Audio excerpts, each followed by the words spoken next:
প্রতিষ্ঠার লক্ষ্যে নতুন সংবিধান প্রণয়নের দাবিতে আজকের এই সমাবেশে উপস্থিত সভাপতি জনাব কাসিদুজ্জামান সেলিম, উপস্থিত প্রধান বক্তা ছাত্র সংঘের শব্দদ্রষ্টা, লেখক, গবেষক, কবি জনাব বেনজির খান এবং উপস্থিত সংগ্রামী জনতার একাংশ, আসসালামু আলাইকুম।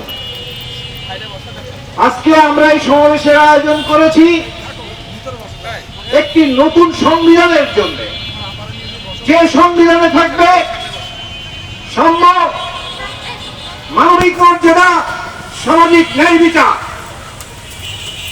যে আদর্শের বুনিয়াদে এই বাংলাদেশে থাকবে না কোনো বৈষম্য, থাকবে না কোনো স্বজনপ্রীতি, থাকবে না কোনো দলবাজি, থাকবে না কোনো অপরাজনীতি। আমরা সেই সংবিধান প্রতিষ্ঠার লক্ষ্যে আজ এখানে সমবেত হয়েছি এবং আপনাদের সামনে তথা বর্তমান অন্তর্বর্তীকালীন সরকারের কাছে আমরা দাবি উত্থাপন করছি, আপনারা অবিলম্বে নতুন সংবিধানের ব্যবস্থা করবেন।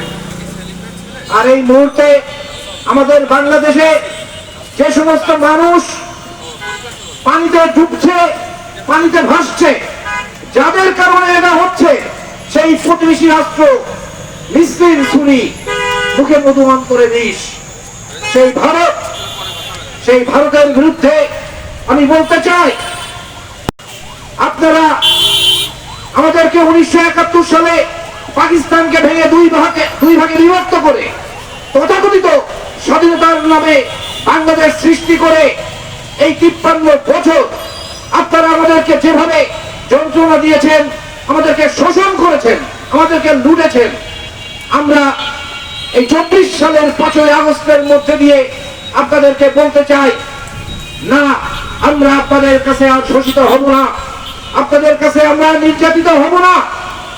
আমরা একটি প্রকৃত স্বাধীন বাংলাদেশ, যে স্বাধীন বাংলাদেশের সংবিধান হবে গণমানুষের সংবিধান, মেহনতি জনতার সংবিধান, শ্রমিক মজুরের সংবিধান।